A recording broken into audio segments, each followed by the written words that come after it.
है वो article 51A(H) और आर्टिकल 19A के अंतर्गत करते हैं।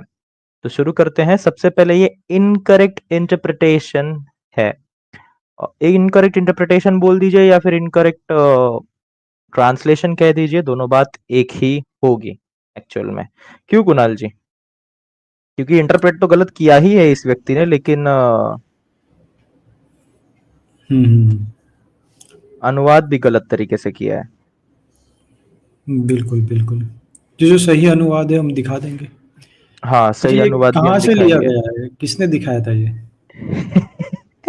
हाँ। अब किसने दिखाया था वो तो रहने देते हैं, नास्तिक साइड से आया था ये। ये ओके ओके। किताब है what Buddhism is, 3 lectures by Sayagyi U Ba Khin. इनकी ये किताब है। इसमें से ये उनके आर्टिकल्स में से ये एक है। तो इसमें मेजर ट्रांसलेशन मिस्टेक क्या है, पहले इन्होंने क्या कहा है पहले वो हम देख लेते हैं। इन व्यक्ति के अनुसार ऐसा कहना है कि do not believe in anything simply because you have heard it, यानी आप किसी भी चीज में अंधे तरीके से मत मान लीजिए, या फिर आशा माने ना, जस्ट क्योंकि आपने उसको सुना है कि नहीं। चलो ये एक बात उन्होंने कही, लेकिन अगर अपन देखने जाएंगे ना तो केश मुक्ति सूत्र असलियत में बहुत ही ज्यादा बड़ा है। इतना छोटा तो कतई नहीं है। और रेफरेंस साइटिंग भी जो हुई है यहाँ पर वो पूरी तरीके से गलत हुई है। क्यों कुणाल जी? नीचे देखिए वहां पे क्या लिखा हुआ है। अंगुत्तर निकाय हम्म। वॉल्यूम 1। नहीं, ये क्या है अभय जी, ये जो पीटीएस लिखा हुआ है ना उनके हिसाब से बराबर है ये। रेफरेंस बराबर है पीटीएस के हिसाब से। अपने हिसाब से देखेंगे, हमारे पास जो अंगुत्तर निकाय है उसके हिसाब से फिर डिफरेंट रहेगा ये। तो सही है हम्म। ऐसे तो देखने जाए तो। लेकिन ये पूरा कलाम सूत्र नहीं है। सबको क्या लगता है कि इतना ही है कालाम सूत्र या केस मुक्त सूत्र, ये पूरा नहीं है। ये बस समझ लो कि कालाम सूत्र का 5% है यहाँ पर जो देख रहे हो आप। शायद किसी ने दिखाया भी नहीं होगा पूरा कालाम सूत्र क्या है और क्यों बताया गया है। हम्म। जैसे तो वो दूसरा आगे प्रॉब्लम वहां कहते पर हैं है। कि वो तो प्रॉब्लम बहुत बड़ा है, अभी लोग समझ जाएंगे क्या है बात। दूसरा यहाँ पर उन्होंने लिखा है नीचे, do not believe in traditions because they have been handed down by many for many generation, यानी किसी भी ऐसे मत पे ना माने क्योंकि वो काफी पीढ़ी दर पीढ़ी चलते आ रहा है। Do not believe in anything because it is spoken and rumoured by many, किसी भी चीज पर इसलिए ना माने क्योंकि वो सिर्फ कही गई है और बहुत जनों के द्वारा कही गई है। Do not believe in anything simply because it is found written in your religious book, यानी किसी भी चीज को ऐसे ना मान ले जस्ट बिकॉज वो आपके धार्मिक ग्रंथ में लिखा हो। Do not believe in anything merrily on the authority of your teachers और एल्डर्स, यानी आपके टीचर और एल्डर्स ने बोला है इसीलिए उसको मानने मत लग जाओ। लेकिन एक और बात इन्होंने यहाँ पे लिखी नहीं, कौन सी नहीं लिखी वो भी मैं आपको बताऊंगा।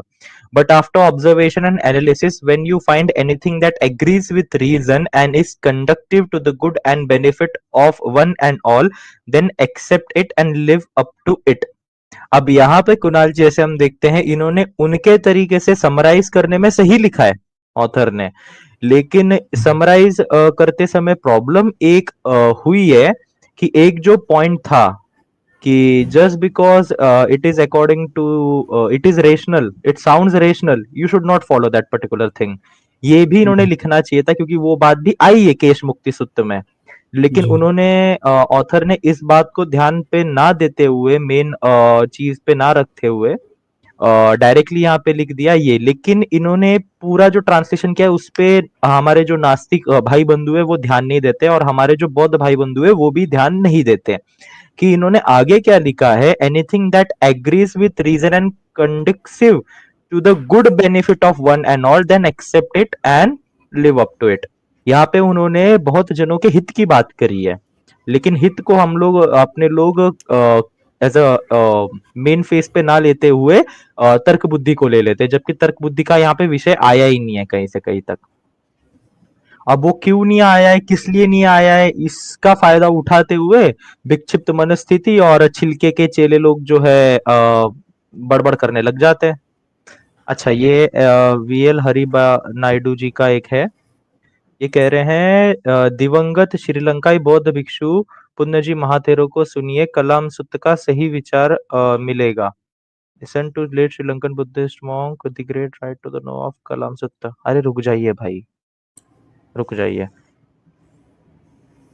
अब हम लोग करेक्ट इंटरप्रिटेशन और कंप्लीट ट्रांसलेशन दिखाएंगे आपको। मॉडरेटर्स, अगर कोई भी यहाँ पे करेगा ना स्पैम, डायरेक्टली उसके कमेंट्स हटा दीजिए आप, ठीक है? अरे नहीं नहीं, राइवलरी नहीं चल रही है, ये एक्चुअली मिस्टेक, रॉन्ग इंटरप्रिटेशन हुआ है ना। लेकिन एस जे सर ने उसको सुधारा भी है उनके ट्विटर अकाउंट पे, आप लोग एक बार जाके चेक कर लेना। मैं ये इसके लिए डाला क्योंकि बाकी नास्तिक यूट्यूबर्स ने ये दिखाया हुआ है। अब बाकी नास्तिक यूट्यूबर्स कौन, वो आपको पता है, मुझे उनके बारे में बताने की जरूरत है नहीं। जो लोग कहते हैं कि बुद्धिज्म अपनाने की कोई जरूरत नहीं, बाबा साहब ने अपनाया तो बाबा साहब के पास कोई और पर्याय नहीं था बुद्धिज्म अपनाने का, ऐसे वाले जो है यूट्यूब चैनल्स, नास्तिक, खुद को नास्तिक बोल के लेते हैं और बुद्धिज्म से उनको 1% का भी कोई लेना देना नहीं है, मैं उनको टारगेट कर रहा हूँ, तो आप चिंता ना करें। करेक्ट इंटरप्रिटेशन हम लोगों ने इसका लिया, और ट्रांसलेशन अंगुत्तर निकाय स्वामी द्वारिकादास शास्त्री जी का हम लोगों ने लिया है यहाँ पे। अनुवाद लिया, हिंदी अनुवाद, एक दुख और तिक्क निपात, जैसे कि कुणाल जी ने बताया ये तीसरे निपात में आता है। तीसरे निपात में जो महावर्ग है, सातवां वाला वर्ग, सातवें महावर्ग में आपको पांचवा सूत्र दिखेगा, केस मुत्ति सुतंग करके, 247 पेज नंबर पे। ओके, तो यहाँ पे हम शुरू करते हैं हिंदी वाले से, और आपको इसका पाली वाला चाहिए तो मैं आज रात को अपलोड कर दूंगा सेपरेटली टीआरपी पे और टेलीग्राम पे। हम हिंदी वाला एक बार देख लेते, पूरी बात दरअसल में आई क्या है यहाँ पे, और मैं उस ट्रांसलेशन को रॉन्ग क्यों बोल रहा हूँ और इंटरप्रिटेशन को भी रॉन्ग क्यों बोल रहा हूँ, दैट्स वाई। केश मुक्ति सूत्र है शास्त्राओं के मतवाद और औचित्य निर्धारण। ओके, ऐसा मैंने सुना है, एक समय भगवान कौशल जनपद में चारिका करते हुए वृहत भिक्षु संघ के साथ केश मुक्त या केश पुत्र नामक कलामों के कस्बे में पहुंचे। अच्छा कुणाल जी, इसको केश मुक्ति सूत्र के नाम से ही जाना चाहिए, ना कि कलाम सूत्र के सर से, है कि नहीं? जी बिल्कुल बिल्कुल। कलाम सूत्र कहेंगे तो गलत होगा इसे, मेरे हिसाब से। तो आपका क्या कहना है इस पर?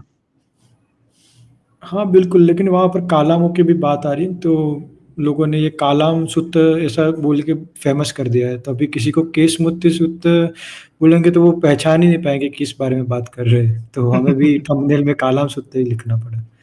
वही, अब अगर उसमें कलामों की बात आई है, इसके लिए वो कलाम सूत्र होता है, तो इसके विरुद्ध में तर्क एक ऐसा आएगा कि जैसे विनय पिटक में जो अम्रपाली गणिका की कथा आती है, वहां पे लिच्छवियों की बात आती है, तो क्या वो हम्म लिच्छवी सूत्र हो जाएगा? निश्चित रूप से नहीं। तो ये भी एक हम्म। तर्क आता है उसमें। तो आगे बढ़ते हैं हम इसी के साथ। श्रमण गौतम शाक्य पुत्र शाक्य परिवार से परिव्रजित होकर इस केश मुक्ति ग्राम में पधारे।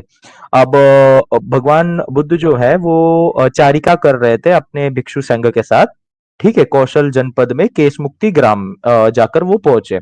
तो वहां पे सब लोग कहने लगे कि जो श्रमण गौतम है, जो कि शाक्य पुत्र हैं और शाक्य परिवार से परिव्रजित है, वो वहां पे केश मुक्ति ग्राम में पधारे हैं यहाँ पे। उनके विषय में ऐसा यशः शब्द लोग में प्रचारित हो चुका है कि वे भगवान सम्यक संबुद्ध पूर्वव्रत, ऐसे नानियों का दर्शन मंगलमय होता है, ठीक, जो कि शाक्य पुत्र है, शाक्य परिवार से परिव्रजित होकर आए हैं, इसके लिए पूर्व व्रत लिखा है, यानी कि पहले जो लिखा हुआ है उसको पूर्व व्रत लिखा हुआ रहता है। ओके, तदंतर वे केश मुक्तवासी कलाम जहां भगवान विराजमान थे वहां पहुंचे। भगवान से ये पूछने लगे, भंते कुछ श्रमण ब्राह्मण इस केश मुक्ति ग्राम में आते हैं, वे अपना मत सुनाते व्याख्यान करते हैं, परंतु दूसरों का मत सुनकर उनको अपशब्द बोलते हैं, उनको घृणा करते हैं, तिरस्कृत करते हैं, उनका मत सदोष बताते हैं। अच्छा कुणाल जी, जी ये चीज हमें ज्यादा होते हुए दिखी थी कहीं ना कहीं उस समय पे। भगवान बुद्ध ने जो है उनके काफी सारे भिक्षुओं को बोला भी था कि आप जो है, जो मूल वाणी है उसको बोलो, ना कि अपने हिसाब से कुछ जोड़कर। जी जी हाँ। हम्म, तो ये उसी के एक संदर्भ हमें देखने मिल जाता है केश मुक्ति ग्राम में। तो दूसरे श्रमण ब्राह्मण भी जब इस ग्राम में आते हैं। अच्छा कुणाल जी, यहाँ पे एक और है, श्रमण ब्राह्मण, ब्राह्मण श्रमण, ये शब्द हमें साथ में देखने मिल रहे हैं, हम्म। और ये सम्राट अशोक के हमें शिलालेख पे भी देखने मिला है, समन बामन, समन बमन करके, बमन समन करके, ऐसे दोनों प्रकार हाँ से। वहाँ भी साथ में देखने को मिलता है। हाँ, अब यहाँ पे प्रश्न उठता है कि क्योंकि देखिए भगवान बुद्ध जो है ऐसे व्यक्ति कोई जो काफी समझदार रहता है, जो धम्म को समझ सकता है, जान सकता है, उसी को उपदेश देते थे समस्त जनों के लिए, है कि नहीं? मूर्खों के लिए तो धम्म होता नहीं था।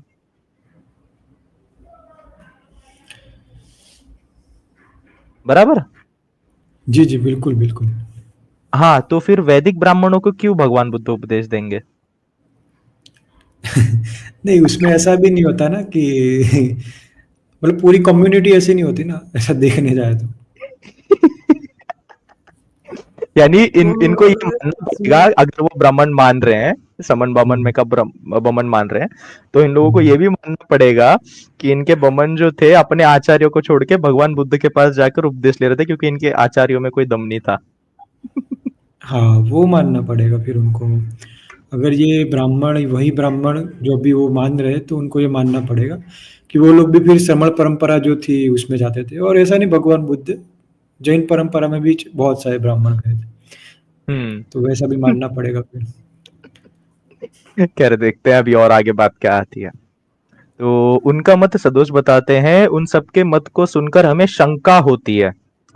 अरे हम वैदिक ब्राह्मण नहीं साबित कर रहे उस समय में, हम ये बोल रहे हैं कि सामने वाले लोग बोलते हैं उस हिसाब से क्या होगा करके, है कि नहीं? उस हिसाब से माने तो क्या है। तो देखते हैं आगे क्या बात है। तो उन सबके मतवादों को सुनकर हम शंका होती है, संदेह होता है, इनमें से किसका मत उचित है। सामान्य सी बात है भाई, शंका होगी। इनमें कौन श्रमण ब्राह्मण सत्य बोल रहा है, कौन मिथ्या। कलामो, भगवान बुद्ध कहते हैं, कलामो इसमें शंका या संदेह की आवश्यकता नहीं है, परंतु इस शंकास्पद स्थान में ही तुम्हें संदेह हो रहा है।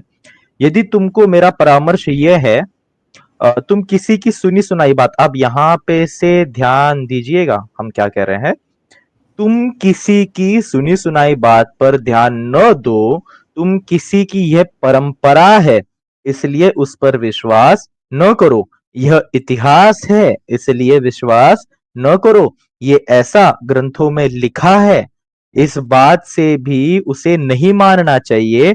न तर्क या युक्ति एवं सुंदर शब्दावली के भ्रम में पड़ो, न मत की अनुकूलता दृष्टि निध्यान शांति के चक्कर में पड़ो, न उसकी भव्य रूपी की चकाचौंध से विचलित हो, या वह श्रमण या गुरु है अतः उचित ही कह रहा होगा, इस पर भी विश्वास न करो। अब यहाँ पे बात क्या आती है, पहले हम वो देख लेते हैं।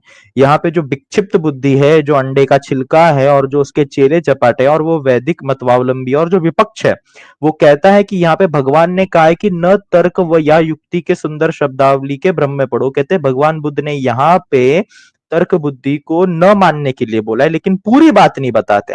भगवान बुद्ध ने यहाँ पे क्या मान बोला है कि इस बात से भी उन्हें नहीं मानना चाहिए, न तर्क या युक्ति एवं सुंदर शब्दावली के भ्रम में पड़ो। उदाहरण के लिए, उदाहरण के लिए अगर हम देखते हैं, जैसे कि कोई एक व्यक्ति सुबह उठा, ठीक है, और हमें सूर्य कहाँ से उगता है, या फिर सूर्य हमारे इर्द गिर्द फिरता है, या फिर हम सूर्य के इर्द गिर्द फिरते हैं, इसकी सच्चाई हमें पता नहीं है, कुछ भी नहीं पता। साइंस में ऐसा कुछ इन्वेंशन हुआ ही नहीं है। हम सुबह उठते हैं, सोते हैं, नॉर्मल तरीके से एक भगवान के एक बंदे के पास गए, हमारा जो उच्च है या फिर हमारा श्रेष्ठ है उम्र से या फिर ज्ञान से व्हाटसोएवर, उससे जाके पूछा कि सूर्य हमारे इर्द गिर्द घूमता है कि हम सूर्य के इर्द गिर्द घूमते हैं, अर्थात पृथ्वी, है कि नहीं?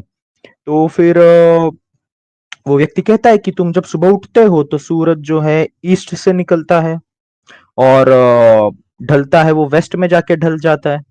तो फिर सूर्य घुमा कि नहीं, और 12 बजे दोपहर में सूर्य हमारे सर के ऊपर था, तो सूर्य घूम रहा है, हम तो नहीं घूम रहे। हम अगर घूमते रहते तो हम गिर जाते। लेक तो ये तर्क लगाएगा बंदा, हाँ रे हाँ, मैं सुबह उठता हूँ, सूरज यहाँ से निकलता है, यहाँ पे जाके ढल जाता है, यहाँ पे मेरे सर के ऊपर रहता है, तो बराबर सूर्य हमारे इर्द गिर्द घूमता है, हम सूर्य के इर्द गिर्द नहीं घूमते। लेकिन क्या ये सत्यता है? निश्चित रूप से नहीं। क्यों कुणाल जी? जी, बिल्कुल। तो जैसे अभय जी ने बताया ना, वैसे ही कि सारी की सारी बातें जो तर्क पे खरी उतरती वो सही ही होगी या सत्य ही होगी, ऐसा नहीं कह सकते। तो इसीलिए भगवान बुद्ध कह रहे हैं कि आपके तर्क को अगर कुछ-कुछ बातें सही लग रही होगी, लेकिन फिर भी अकेले तर्क के भरोसे मत मान लेना किसी भी चीज़ को। अगर आपको किसी की फिलोसॉफी एक्सेप्ट करनी है, किसी का संप्रदाय या धम्म एक्सेप्ट करना है, तो सिर्फ ये तर्क देकर मत मान लेना कि हाँ ये सही कह रहा है, ऐसा तर्क सही लग रहा है। जैसे कि अभय जी ने बताया कि अगर हमें पता नहीं होता कि पृथ्वी सूर्य के आसपास घूम रही है या सूर्य पृथ्वी के आसपास घूम रहा है, तो हम देख कर तर्क लगाते आसमान में कि अरे पृथ्वी तो यहीं पर है, मैं तो यहीं पर स्थिर हूँ, सूर्य ही घूमता है और वापिस आ जाता है। तो पहले, हम्म। बहुत पहले ऐसा माना भी जाता था कि पृथ्वी सेंटर है यूनिवर्स का, और ये जो पूरा ब्रह्मांड है, जो स्टार्स दिख रहे हैं, जो सूरज दिख रहा है, चांद दिख रहा है, वो पूरा घूम रहे हैं पृथ्वी के आसपास, और पृथ्वी सेंटर है ब्रह्मांड का। ऐसा मानते भी थे और तर्क के भरोसे ही मानते थे, लेकिन वो सत्य नहीं निकला, आगे जाके पता चला कि वो झूठ था। तो इसीलिए भगवान बुद्ध कह रहे हैं कि सिर्फ और सिर्फ तर्क के भरोसे किसी बात को मत मान लेना, इसलिए भगवान जी। बुद्ध मना कर रहे हैं यहाँ पर। और इसमें एक और एग्जाम्पल आपके समक्ष मैं रख लेता हूँ। उदाहरण के लिए आपको कुछ नहीं पता इस मामले में कि आत्मा होती या नहीं होती है, ओके। और साइकोलॉजी के बारे में आपने बिल्कुल भी पढ़ा नहीं, या फिर आपको कॉन्शियसनेस अनकॉन्शियसनेस के बारे में पता नहीं, चेतना अवचेतन मन इसके बारे में भी नहीं पता। कोई व्यक्ति आता है, बोलता है शरीर आपका ढांचा है और आप जिंदा क्यों हो, आपके पास जवाब नहीं है। तो तुम जिंदा इसके लिए हो क्योंकि तुम्हारे अंदर आत्मा है। अब वो आत्मा क्या है, एक ऐसा कोई तो भूत प्रेत है या फिर एक ऐसी कुछ तो इनविजिबल हवा है जो ना काटी जा सकती है ना मारी जा सकती है। बोलेगा अरे हाँ हाँ हाँ हाँ हाँ, आत्मा है, बराबर बराबर, आत्मा के कारण मैं जिंदा हूँ। तर्क लगा रहा है ना वो भी। तर्क जो है एक पर्टिकुलर किसी ढांचा है, और उस ढांचे के अंदर किसी ना किसी आधार के रूप में ही दिया जाता है और उसी आधार के रूप में उसको माना जाता है, वो पूरा सत्य नहीं रहता। इसी प्रकार से यही है, क्योंकि जैसे कि किसी का मत पंथ संप्रदाय है, वो कहेगा कि तुम उठते बैठते हो तो तुम कुछ ना कुछ काम करते हो, तुम काम जाके करते हो, तुम्हारा लाइक तुम अकाउंटेंट में हो, अगर तुम गए ही नहीं काम करने तो तुम्हारी जगह कौन करेगा, बोले वो काम हो ही नहीं पाएगा। तो बोलेगा अगर तुम जाओगे तो ही वो काम होगा, बोले हाँ मैं जाऊंगा तो ही वो काम होगा, या फिर कोई और जाएगा तो होगा, मेरे बिना काम खुद ब खुद तो नहीं हो सकता। तो ये संसार इतना चल रहा है, इसका चलाने वाला भी कोई ना कोई होगा। वो तर्क लगाएगा कि अरे हाँ हाँ हाँ कोई तो होगा। तो ये मत अनुरूप हुआ कि नहीं, मत के अनुसार हुआ कि नहीं। मत के अनुसार तर्क दिया और मत के अनुसार उसने तर्क स्वीकार कर लिया। तो भगवान बुद्ध इसकी बात यहां पर कर रहे हैं। मनुस्मृति में भी तो लिखा है कि वेद अनुरूप तार्किक दृष्टिकोण को मानो। इनके ऐत्रेय उपनिषद में भी वही लिखा हुआ है। अच्छा, वेद के हाँ अनुरूप नहीं है तो फिर गलत हो जाएगा ऐसा? हाँ, फिर गलत हो जाएगा। हम्म। अच्छा, हमने वेद के अनुसार नहीं है में तो। भी देखा था ना ये, हाँ। हाँ, तो ये इस प्रकार से भगवान बुद्ध ने यहाँ पे बात कही है, लेकिन किस बात को मानना चाहिए ये भी भगवान बुद्ध आगे बताते हैं, वो भी हम देखते हैं। जी और बिल्कुल। एक और बात रहती है, सुंदर शब्दावली के झांसे में भी कई सारे लोग पढ़ जाते हैं ना। भगवान बुद्ध वो भी बोलते हैं कि सुंदर शब्दावली के भ्रम में ना पड़ो, क्योंकि कोई व्यक्ति अगर तर्क दे रहा है तो उसका आधार हमेशा सुंदर शब्दावली ही रहेगा। ये ध्यान में रखना, और सुंदर शब्दावलियों की भ्रम को ही वो रखेगा। समझ में आ रहेगा आपको ये बात? तो हम आगे बढ़ते हैं। समझ में आई तो आप बताइए कमेंट में, फिर हम आगे बढ़ते हैं। फिर आपको कुछ एग्जांपल्स चाहिए सिंपल वे में वैसे। तो ये तो हमने बात कर ली कि भगवान बुद्ध ने कहाँ कहाँ पर ऐसा कहा है कि किस किस क्या क्या क्राइटेरिया नहीं होना चाहिए मानने के लिए, किसी चीज पर आपको हम्म। बिलीव करना है तो क्या क्या क्राइटेरिया नहीं होना चाहिए। ऐसा नहीं होना चाहिए कि बहुत पहले से चलता आ रहा है इसलिए मैंने मान लिया, ग्रंथ में लिखा है इसलिए मान लिया, या कोई जो बताने वाला व्यक्ति है वो बहुत ही अच्छे से बताता है, या उसकी शब्दावली इतनी सुंदर है तो बहुत अच्छा लगता है सुनने में इसलिए मान लिया। कुछ कुछ की आवाज होती है ना, एक गुरु है उनकी आवाज ऐसी है, सुनते जाओ अच्छा लगता है। कि तो आपकी भी आवाज इसीलिए विक्षिप्त नहीं। को पसंद है ना? पता नहीं, अब नहीं फिर भी सुनता होगा वो। फिर भी वो आपकी बात नहीं मानता। हाँ। तो यहाँ पर भगवान बुद्ध ये सब बातें इसलिए बता रहे हैं कि सामने वाले व्यक्ति जो पूछ रहे थे कि हमें किस मत संप्रदाय को एक्सेप्ट करना चाहिए, तो भगवान बुद्ध देखिए कि भगवान बुद्ध ऐसा नहीं करते कि मेरा धम्म है श्रेष्ठ है तुम वही मान लो, नहीं, भगवान बुद्ध उनका सॉल्यूशन ला रहे हैं कि तुम्हें जहां पर शंका उत्पन्न हुई है वहां पर शंका उत्पन्न होनी ही चाहिए थी। और फिर भगवान बुद्ध बताते हैं कि ये जो 9 या 10 चीजें हैं उसको क्राइटेरिया मानकर तुम मत मान लेना, बिलीव मत कर लेना। बिलीव करना ही है तो क्राइटेरिया क्या होना चाहिए वो भगवान बुद्ध ने बताया, इसके बाद जस्ट बताया है। लेकिन ये जो है वो आपको कोई बताता नहीं है, बस इतनी बात बताते और सारे लोग सोचने लगते हैं कि भगवान बुद्ध ने यही बताया और क्या बोले, नास्तिक हो जाते हैं पूर्णतः, कि भगवान बुद्ध ने सब कुछ मना किया, कुछ मानना ही नहीं है हमें, तर्क लग रहा है तो भी नहीं मानना है, ऐसा नहीं है। कब मानना चाहिए वो भी बताया है, वो देखेंगे अभी। अभय जी बताइए। चले देखते हैं, इसी के साथ आगे बढ़ते हैं, थोड़ा थोड़ा नहीं, पूरा ही आगे बढ़ जाते हैं। इस पर भी विश्वास न करो, अपितु तुम्हें जब स्वयं समझ में आ जाए, क्या कहते हैं भगवान बुद्ध यहाँ पे, अपितु तुम्हें जब स्वयं समझ में आ जाए ये धर्म अकुशल है। अब भगवान बुद्ध यहाँ पे कहते हैं कुशल क्या है, अकुशल क्या है, वो जानो, वो समझो। जब तुम्हें समझ में आ जाए ये धर्म अकुशल है, ये धर्म सदोष है, इन धर्मों की विद्य जनों ने निंदा की है, या ये धर्म पालन किए जाने पर अहितकर एवं दुखद ही होंगे, तो कलामो उन धर्म को छोड़ दो। भगवान बुद्ध ने ये साफ साफ बात कही है। और यहाँ पर धर्म का अर्थ कोई रिलीजन मत ले लीजिएगा, धर्म यानी कि टीचिंग्स या फिलोसॉफी ले सकते हो यहाँ पर, या टीचिंग्स ले सकते हो, रिलीजन मत ले लीजिएगा। जी। तो आगे भगवान बुद्ध कहते हैं, तो क्या मानते हो कलामो, लोभ जब प्राणी के मन में उत्पन्न होता है वह हितकर होगा या अहितकर? तो भिक्षु कहते हैं कि अहितकर बनते हैं, क्योंकि कलामो यह लोभी पुरुष के वश में होकर अधिक लेने की इच्छा से दूसरों की हत्या भी करता है, चोरी भी करता है, दूसरों की स्त्रियों के साथ सहवास भी करता है, असत्य भी बोलता है, तथा दूसरों को भी वैसा वैसा करने के लिए उत्साहित करता है। ये सब कुछ कर्म उसके लिए दीर्घ काल तक अहितकर एवं दुखद होंगे। तो भिक्षु कहते हैं कि हाँ ऐसा ही है बनते हैं। तो क्या मानते हो कलामो, द्वेष जब पूर्वव्रत हितकार है या अहितकार? तो वो कहते हैं अहितकार। ये दोषी पुरुष अहितकार है कि हितकार है, क्या अहितकार?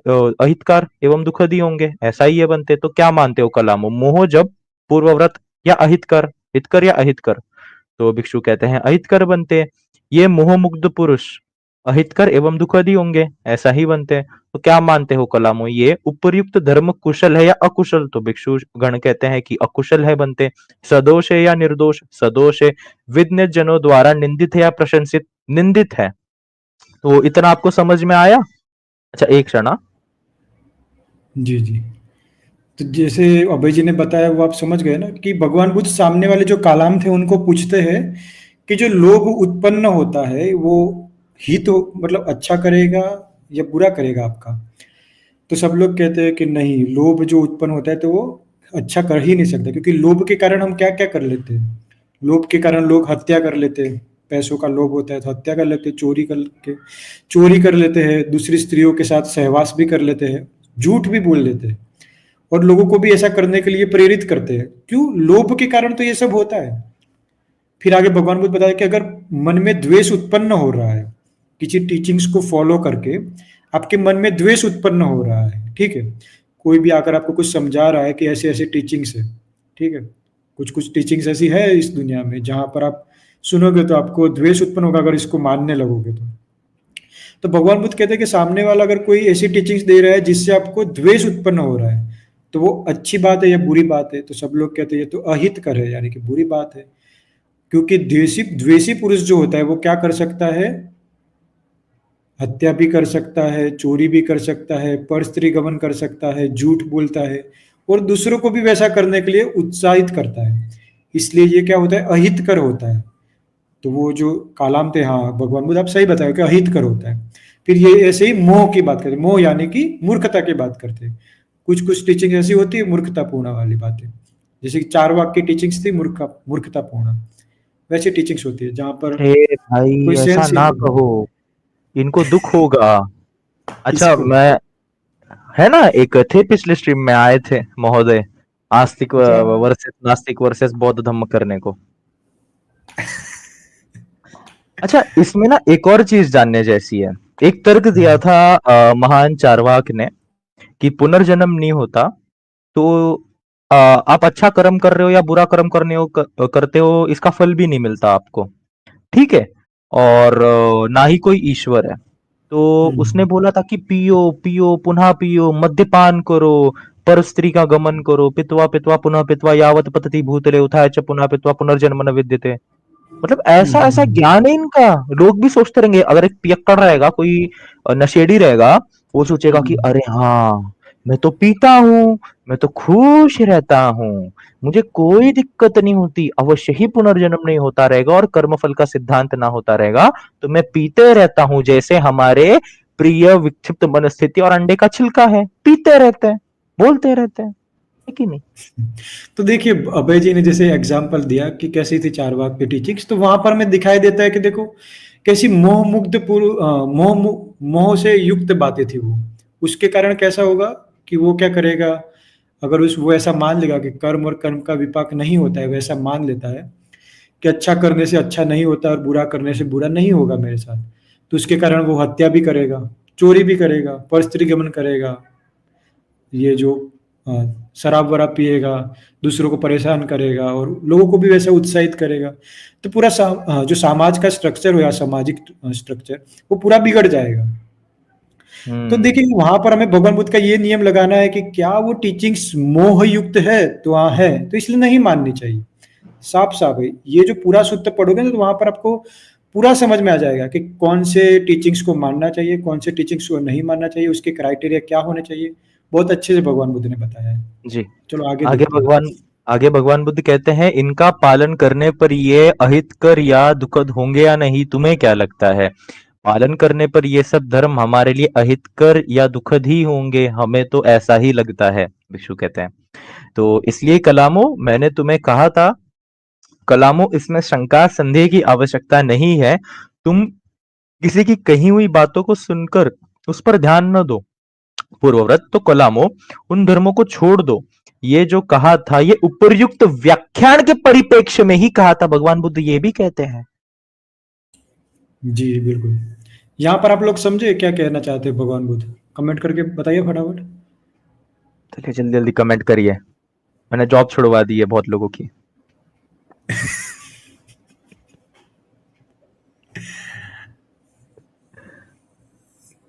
कमेंट करिए यार, आप कमेंट नहीं करते, इधर जॉब छुड़वा के बैठ गया मैं कुणाल भाई की। क्यों कुणाल भाई? नहीं ऐसा कुछ भी नहीं है, मेरा चल रहा है बहुत अच्छे से, कोई दिक्कत अरे नहीं है। कुणाल भाई, बोलना पड़ता है। नहीं हमें नहीं चाहिए कोई। वीएल हरि नायडू जी बड़ा अच्छा तर्क दे रहे हैं कि अंधे आदमी को कैसे समझाया जा सकता है कि आकाश नीला है। यह तर्क विफल हो जाता है, इसलिए तर्क पर भी विश्वास नहीं करना चाहिए। चलो, अच्छी बात कही आपने। नहीं वहां पर थोड़ा प्रॉब्लम हो जाएगा ना, तर्क किसे कहते हैं अब थोड़ा बता देते, चलो तर्क किसे कहते हैं, थोड़ा फिलोसॉफी में और अंदर जाते हैं, 2 मिनट ले लेते हैं। ले लो तो ले लो। हाँ, तो तर्क किसे कहते हैं, तर्क उसे कहते हैं कि हमारी 5 इंद्रियों द्वारा, जैसे कि आंख, नाक, कान, जीभ और ये स्पर्श, जो चमड़ी है अपनी, उसके द्वारा हम बाहर के जो ऑब्जेक्ट है, ठीक है, जैसे आंख से रूप देखते हैं, नाक से गंध लेते हैं, तो वो जो बाहर के जो सब्जेक्ट है और हमारी इंद्रिया, उसके मिलन के कारण जो हमें ज्ञान उत्पन्न होता है या कुछ समझ उत्पन्न होती है, उसको हम छठी इंद्रिय यानी कि मन से विचार करते हैं और कुछ उसका निष्कर्ष निकालना चाहते हैं कि इसके कारण ऐसा हुआ होगा। जैसे कि कहीं पर गीला होगा रास्ते पर, तो आप समझ लोगे कि हाँ यहाँ पर पानी गिरा होगा, ऐसा समझ लेते हैं, या यहाँ पर बारिश आई होगी, तो ऐसा मान लेते हैं, तो ये हम तर्क लगाते हैं। तो तर्क किसे कहते हैं, जिसके पास 5 इंद्रिया है, उसके 5 इंद्रियों के कारण वो छठी इंद्रियों से निष्कर्ष निकालता है उसे। आप जो ये जो कह रहे थे नायडू जी, वो वैसा था कि सामने वाले को आंख ही नहीं है, तो उसको वो तर्क नहीं कहा जाएगा, उसके पास तो देखने का कोई है ही नहीं ना तरीका, तो वो सही नहीं बैठेगा। अच्छा यहाँ पर जो भगवान बुद्ध ने ये बताया कि ये जो मैं मना कर रहा हूँ ना, तो ये जो 9 या 10 क्राइटेरिया देकर कि ये चीजों को नहीं मानना चाहिए, वो इसलिए नहीं मानना चाहिए कि क्या देखना चाहिए, वो भगवान बुद्ध ने बताया कि राग, द्वेष और मोह ये बढ़ रहा है, तो वैसी टीचिंग्स को नहीं मानना चाहिए। जैसे कि अभी कुछ लोग नहीं कहते अभय जी, हम्म। कुछ लोग ऐसा कहते हैं कि हमारा धर्म खतरे में है, तो हमें सबके घर में तलवार रखनी चाहिए। तो वैसे भी बातें होती, तो वहां पर द्वेष बढ़ रहा है धीरे धीरे करके, तो आगे जाकर बहुत बड़ी प्रॉब्लम क्रिएट होगी कभी ना कभी, तो ठीक है आज नहीं 10 15 20 साल बाद प्रॉब्लम क्रिएट होगी। तो वैसी टीचिंग से जहां पर द्वेष बढ़ रहा है, मोह बढ़ रहा है, राग बढ़ रहा है, तो वैसी टीचिंग्स को नहीं फॉलो करना चाहिए, वैसा भगवान बुद्ध बताएंगे। तो ये चीज इसलिए बताई गई थी। अब भगवान बुद्ध बताएंगे कि किस चीजों को मानना चाहिए और इसकी क्राइटेरिया क्या होनी चाहिए, वो बताएंगे। अभय जी बताइए। चले आगे बढ़ते हैं फिर इसी के साथ। कहाँ पे था? और कलामों किसी के द्वारा कई बात सुनकर या उसे परंपरा या इतिहास समझकर पूर्ववत ये धर्म कुशल है, निर्दोष है, विज्ञ जनों द्वारा प्रशंसित है, ये धर्म साधना किए जाने पर हितकर एवं सुखप्रद होंगे, ये बात जिन धर्मों के विषय में तुमको उचित समझ में आवे उनका पालन करते हुए तुम्हें ये धर्म साधना करो। सीधी साफ बात भाई। तो क्या मानते हो कलामो, अलोभ पुरुष के मन में उत्पन्न होता हुआ आ, उसके लिए हितकर होते हैं या अहितकर? तो वो कहते हैं हितकर बनते हैं। कलामो, ऐसे अलोभी पुरुष लोभ के वश में न होकर दूसरे का कुछ न ग्रहण करने का मन में बनाकर न किसी की हत्या, न चोरी, न परस्त्री के सहवास और न मिथ्या भाषण करता है तथा दूसरों को भी वैसा हत्या आदि करने को उत्साहित नहीं करता, ये सब कर्म उनको चीरकाल तक सुखद एवं हितकर होते हैं। प्रश्न पूछते भगवान बुद्ध। तो बोलते कि हाँ ऐसा ही होता है बनते। तो क्या मानते हो कलामो, अद्वेष अमोह किसी पुरुष के मन में हो तो को ऐसा क्या वो हितकर क्या हितकर? तो कहते अहितकर। ऐसा ही है बनते। तो क्या मानते हो कलामो, ये धर्म कुशल है व अकुशल? वो कहते हैं कुशल है बनते। सदोष है या निर्दोष? निर्दोष है बनते। विज्ञ जनों द्वारा निंदित है या प्रशंसित? प्रशंसित है बनते। इनको क्रियात्मक रूप दिए जाने पर ये हितकर एवं सुखद होते हैं या नहीं? हमें ऐसा लगता है बनते ये सुखद एवं हितकर ही होते हैं।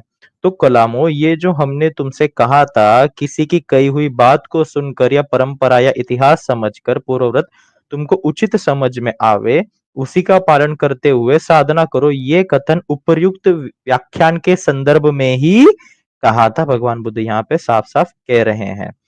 इस प्रकार कलामो, वह आर्य श्रावक लोभ, द्वेष व मोह से दूर होकर तथा स्मृति संप्रजन्य से युक्त होकर मैत्री सहगत चित्त से एक दिशा को व्याप्त कर साधना करता है, इसी तरह दूसरी, तीसरी एवं चौथी दिशा को, यो वह ऊपर नीचे आड़े तिरछे सर्वत्र सब और से लोक को विपुल मग्ध अप्रमाण चित्त से व्यक्त कर साधना करता है, इसी प्रकार करुणा सहगत चित्त से, मुदिता सहगत चित्त से, उपेक्षा सहगत चित्त से एक दिशा को व्यक्त कर पूर्वव्रत अप्रमाण चित्त से व्यक्त कर साधना करता है।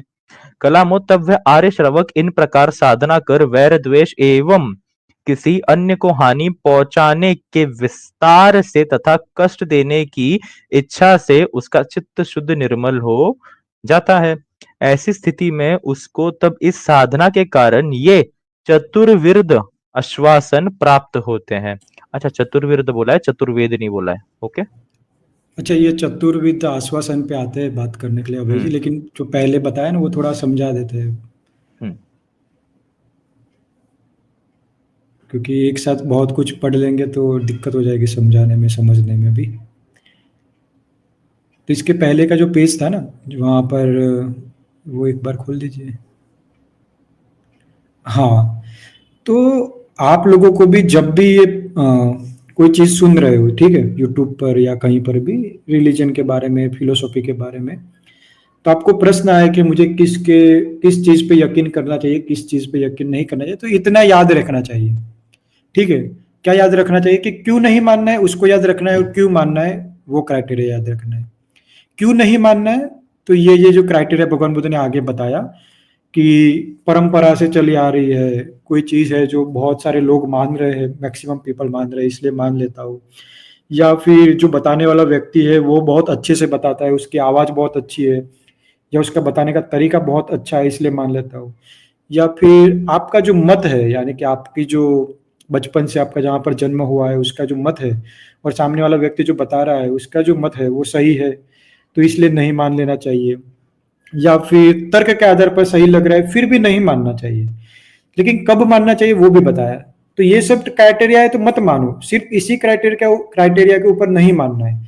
क्राइटेरिया क्या होना चाहिए कि जो चीज बताई जा रही है या जो टीचिंग्स बताई जा रही है, क्या वो कुशल है या अकुशल, वो सोचना है।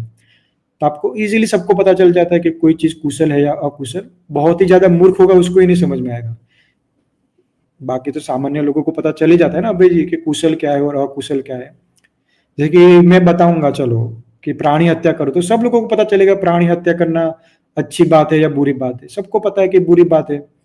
तो ऐसा कोई कह रहा है तो वो नहीं करना चाहिए। जैसे कि कोई कहते हैं कि तंत्र में तो बलि देनी ही चाहिए, तो वहां पर साफ साफ पता चल रहा है कि वो अकुशल बात हो रही है, तो वो नहीं करनी चाहिए।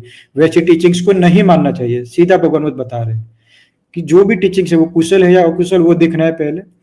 दूसरा चीज ये देखना है आपको कि वो टीचिंग्स जो दे रहा है वो सदोष है या निर्दोष है, यानी कि उसमें कोई दोष उत्पन्न होगा उसको करके, ठीक है, या फिर कोई दोष उत्पन्न नहीं होगा, निर्दोष होगा, वो देखना है। निर्दोष है तो माननी चाहिए। तीसरी बात ये देखनी है आपको कि विज्ञजनों यानी कि जो ज्ञानी लोग हैं उसकी प्रशंसा करते हैं उस टीचर्स की या निंदा कर रहे हैं, ठीक है, तो वो भी देखना चाहिए। प्रशंसा कर रहे हैं तभी उसको मानना चाहिए। तो ये तीन चीजें होती है वो देखना है हमेशा के लिए कि किसकी टीचिंग्स माननी है या नहीं माननी है।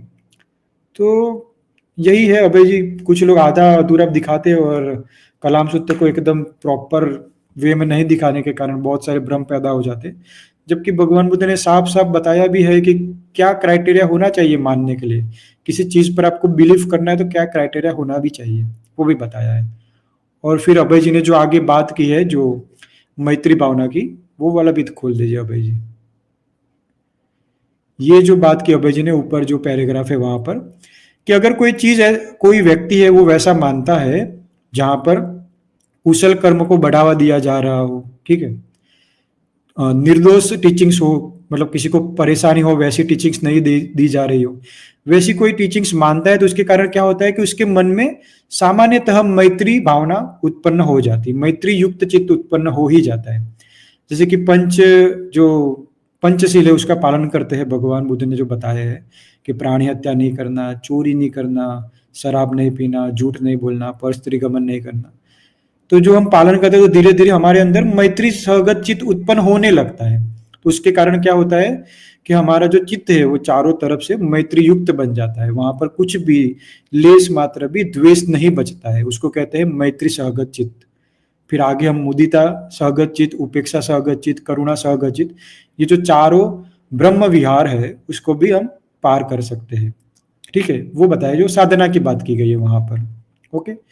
फिर भगवान बुद्ध ने ये बताया है कि जब आर्य श्रावक इस प्रकार साधना करके वैर द्वेष एवं किसी अन्य को हानि पहुंचाने के विचार तथा कष्ट देने की इच्छा से उसका चित्त शुद्ध हो जाता है, ऐसी स्थिति में उसको उस साधना के कारण ये चतुर्विध आश्वासन प्राप्त होते हैं। भगवान बुद्ध कहते हैं कि जब कोई ऐसा व्यक्ति है जो राग द्वेष मोह से दूर हो जाता है तो उसके कारण उसको ये चार आश्वासन प्राप्त होंगे। ये बहुत जरूरी है। अभय जी आप बताइए। जी, मैं कमेंट पे ध्यान दे रहा था। आपने देखा कुछ कमेंट में? मस्त तगड़ी चीज आई है आज। नहीं देखा नहीं, मेरा ये बोलने में देखो। ध्यान। क्रिश्चियनिटी वर्सेस बुद्धिज्म डिबेट करते हैं, अगर दम है तो तुम लोग ठीक है ना, बाद में आराम से करेंगे, पहले ये देख तो लो आप कलाम सूत्र में क्या कह रहे हैं, ठीक है, ये डिबेट करेंगे ये सब, ठीक है, बाद में करते रहेंगे। बेटा राइडर किंग, ऐसे दुम दबा के भागोगे ना अगर मेरे हाथ पे चढ़े आज तो, कि ऑलरेडी मुझे स्ट्रीम को कम टाइम में एंड करना है, बहुत बुरे तरीके से पकड़े जाओगे आज। ठीक है, आगे बढ़ते हैं इसी के साथ। ठीक है, आगे बढ़ता हूँ मैं फटाफट कुणाल जी, ताकि क्योंकि बहुत सी चीजें भी अपने को करनी है आज कवर, चलेगा? हाँ वो पहला वाला बता दीजिए, चार आश्वासन, ये एक तीसरा आश्वासन आ गया, पहला दूसरा, हाँ ये वाला पहला पहला दूसरा, दूसरा। ये हाँ। बहुत अच्छा है, बहुत लोग ध्यान से सुनिएगा, वो बहुत अच्छा भगवान बुद्ध ने बताया यहाँ पर। वे सोचता है यदि परलोक सुकृत दुष्कृत कर्मों का फल मिलता है। अच्छा हाँ, स्वर्ग नरक। हाँ ये बहुत जरूरी है ये बताना।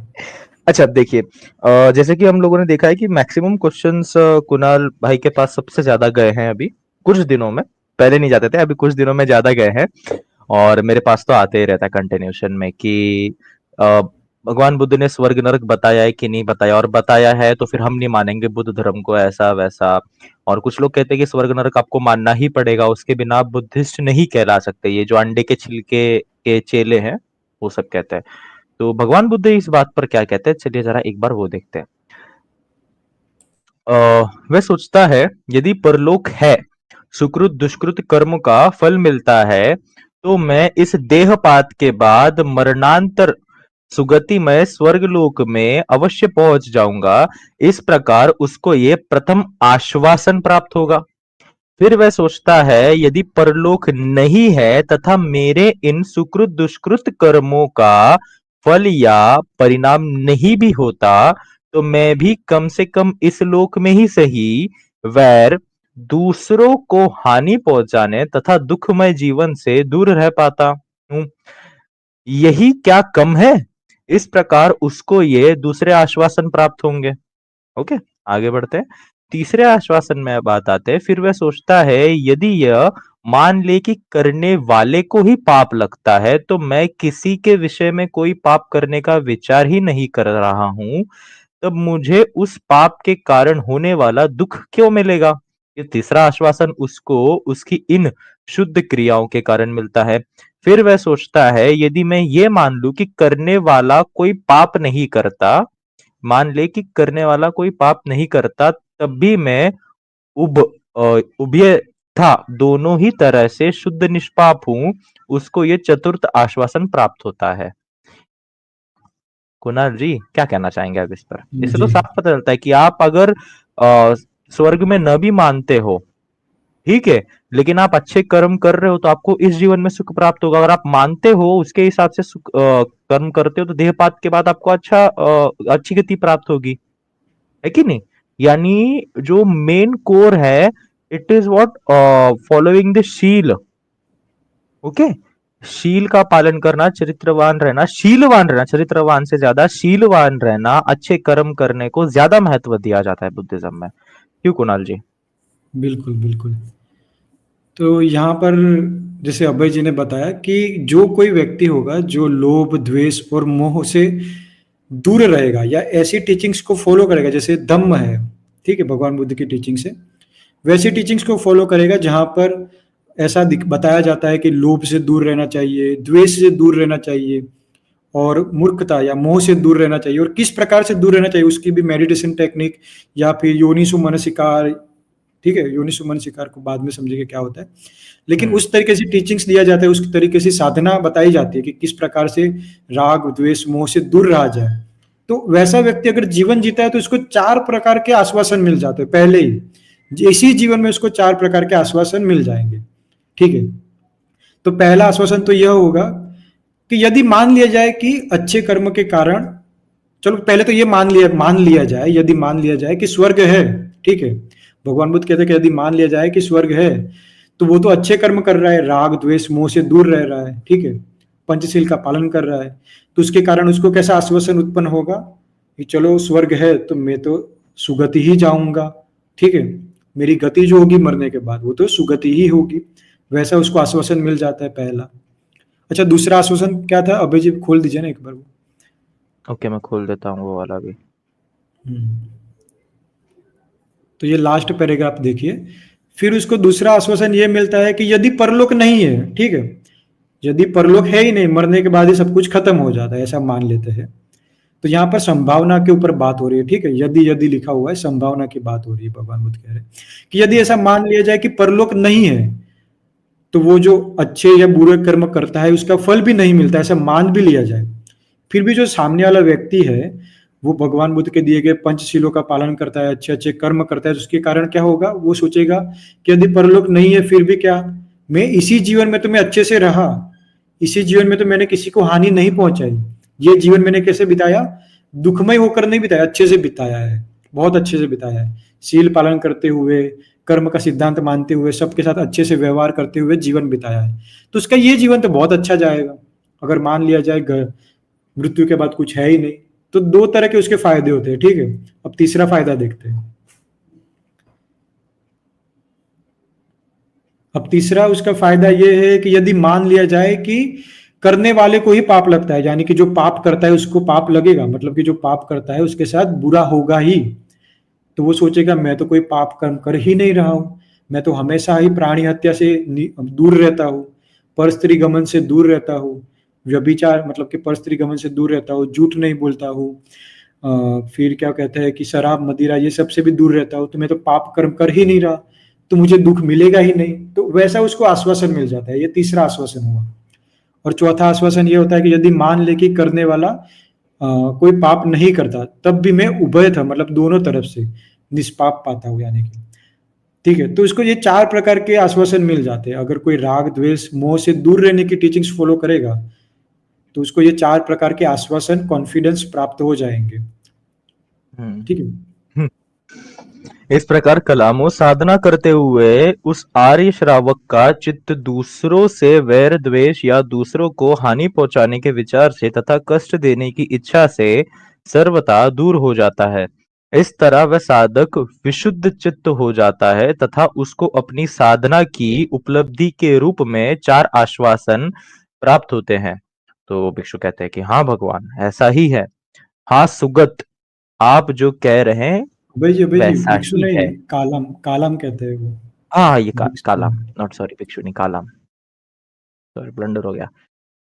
अच्छा, यहाँ पे एक चीज देखने जैसी है, ये नाम। हुँ। सुगत। ओके, तो जब मैं कहता हूँ कि मैं सुगत देव की बात कर रहा हूँ, तो थोड़ा समझ के रहिएगा कि मैं किसकी बात करता हूँ करके, क्योंकि मैं भगवान बुद्ध को कई बार सुगत देव भी बोलता हूँ, या फिर बोधिसत्व सिद्धार्थ की जगह मैं सुगत देव इस नाम का उपयोग करता हूँ, और कुणाल जी भी बहुत बार सुगत देव का ही उपयोग करते हैं नाम का। क्यों कुणाल जी? जी। हाँ, तो कलाम कहते हैं कि हाँ भगवान, ऐसा ही है सुगत, आप जो कह रहे हैं वैसा ही है। वह आर्य श्रावक इस प्रकार साधना कर किसी के प्रति वैर द्वेष या किसी को हानि पहुंचाने इच्छा से उसका चित्त शुद्ध हो जाता है पूर्वव्रत, उसको इस साधना की उपलब्धि के रूप में ये 4 आश्वासन प्राप्त होते हैं। आश्चर्य है वो गौतम, अद्भुत है वो गौतम। आज से आप भगवान हम सभी को हमारे जीवन पर्यंत अपना उपासक समझे। अच्छा अभय जी, यहाँ पर ये बात देखने की ज़रूरत है कि हम्म। भगवान बुद्ध को जब पूछा गया ना काला मुने कि हम किसकी टीचिंग्स को फ़ॉलो करें, यहाँ पर बहुत सारे लोग आते हैं, अपनी-अपनी टीचिंग्स बताते हैं और दूसरे की टीचिंग्स को बुरी बताते हैं, गलत बताते हैं। तो हम किसकी टीचिंग्स को फ़ॉलो करें? तो भगवान बुद्ध ने ऐसा नहीं कहा कि आ जाओ, बुद्धिज़्म को फ़ॉलो करो या धम्म को फ़ॉलो करो, मैं बता रहा हूँ वो फ़ॉलो करो, ऐसा नहीं बताते। भगवान बुद्ध उसका निराकरण लाते हैं कि इस तरीके से आपको सोचना है, इस तरीके से आपको जानना है, ये क्राइटेरिया होने चाहिए आपको किसी चीज़ को बिलीव करने के लिए, ये क्राइटेरिया होने चाहिए। तो जब भगवान बुद्ध ने इतने अच्छे से बताया तो वो लोग देखिए, वो लोग जो किसी की भी शरण नहीं गए थे, बहुत सारे संप्रदाय के लोग आते थे लेकिन उनकी शरण नहीं गए। लेकिन वो लोग क्या कहते हैं कि आज से हम जीवन पर्यंत, यानी कि जब तक जीवन रहेगा तब तक हम आपके उपासक बनेंगे। मतलब कि वो अभी धम्म को ही फॉलो करने लगे। तो देखिए वहां पर क्या हुआ। भगवान बुद्ध ने ऐसा नहीं कहा कि धम्म में आ जाओ, फिर भी वो लोग धम्म में आ गए, क्योंकि भगवान बुद्ध की प्रज्ञा ऐसी है।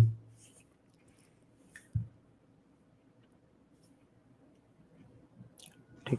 ठीक है, हाँ, सबको कलाम सूत्र में कोई तो प्रॉब्लम है तो बता दीजिए, कमेंट कर लीजिए हम्म फटाफट, तो या फिर नेक्स्ट टॉपिक पर फिर बातचीत करते हैं। हम्म तो एक तो ये हो गया, आप जरा नीचे बता दीजिए।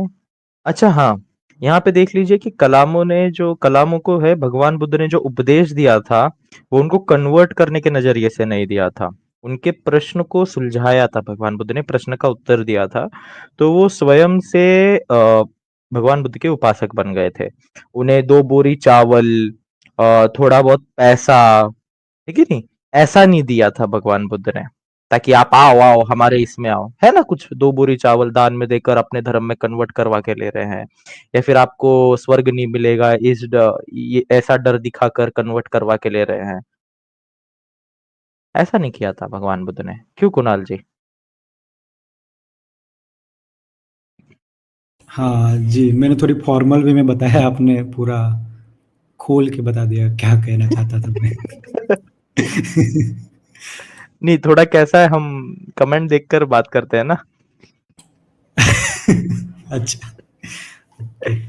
हाँ। ठीक है, सबको पता चल गया है ना कि केस मुक्ति सूत्र में क्या बताया गया है, भगवान बुद्ध ने तर्क को मना क्यों किया है, किस कॉन्टेक्स्ट में किया है, और क्या किस तरीके, किसी चीज को भी नहीं मानना है वैसा नहीं कहा है, या किसी भी प्रकार के तर्क दे दे फिर भी नहीं मानना है वैसा भी नहीं कहा है। आगे बताया है कि तर्क दिया जा रहा है लेकिन ये 3 क्राइटेरिया फुलफिल होने चाहिए। क्या होना चाहिए? राग नहीं बढ़ना चाहिए, द्वेष नहीं बढ़ना चाहिए और लोभ नहीं बढ़ना चाहिए। किसी भी टीचिंग्स को फॉलो कर लो, अगर बढ़ रहा है तो उसको छोड़ दो। अच्छा, मैं एक और चीज बताना चाहूंगा बाय द वे। देखो बच्चों, कैसा है ना, हमारे धर्म की दो शाखाएं तब तक आ चुकी थी जब तक तुम्हारा धर्म पैदा भी नहीं हुआ था। जो नीचे बकैती चल रही है ना, मैं सब देख रहा हूँ। तुम्हारा धर्म जब पैदा भी नहीं हुआ था ना, हमारे धर्म की दो मुख्य शाखाएं बन चुकी थी। और इतना ही नहीं, हमारे धर्म के बोधिसत्वों के शिल्प भी मिलने शुरू हो गए थे, तुम्हारे धर्म जब तक अस्तित्व में आया भी नहीं था। तो डोंट क्रॉस योर लिमिट्स, क्योंकि अगर मैं आ गया तो बोलने में कुणाल जी भी अच्छा खासा बोल देंगे। उनका पारा चढ़ा तो देखा है आप लोगों ने एक बार। कुणाल जी, पारा चढ़ेगा आपका आज का कि नहीं चढ़ेगा, या फिर प्यार प्यार से? नहीं भाई, मेरा कब पारा चढ़ गया था? मुझे तो याद नहीं। जोशी पे चढ़ा था। अच्छा अच्छा, ठीक है, उसका तो बनता था अच्छा। उसके ऊपर। चले, इसी के साथ आगे बढ़ते हैं अभी। तो क्या बौद्ध धर्म ग्रंथों में तार्किक दृष्टिकोण की बात है या नहीं, थोड़ा इस पे भी नजरिया डाल दिया जाए। रेशनैलिटी इन महायान बुद्धिस्ट टेक्स्ट। एक एक करके शुरू करते हैं। मैंने काफी सारी जगहों पे, जहां जहां पे मेरे पास जो हार्ड कॉपी अवेलेबल थी, मैंने उनके फोटोज डाले हैं। जहां पे नहीं अवेलेबल था, मैंने टेक्स्ट ही डाला है। तो आप लोग रेफर कर सकते हैं उसे। बुद्ध चरित्र 25वां अध्याय है, आपको दूसरे खंड में मिल जाएगा। 45वां श्लोक है, आचार्य अश्वघोष की बुद्ध चरित्र है। अच्छा, एक सेकेंड। तिनका मैम, आप अगर हो कमेंट में तो जरा यूपीआई एक बार चेक कर लेना आप। ओके। फिनिक्स जी, आपने 1500 रुपए का यूपीआई किया है, नीचे कमेंट में लिखा है ना आपने, इसलिए पूछ रहा हूं मैं।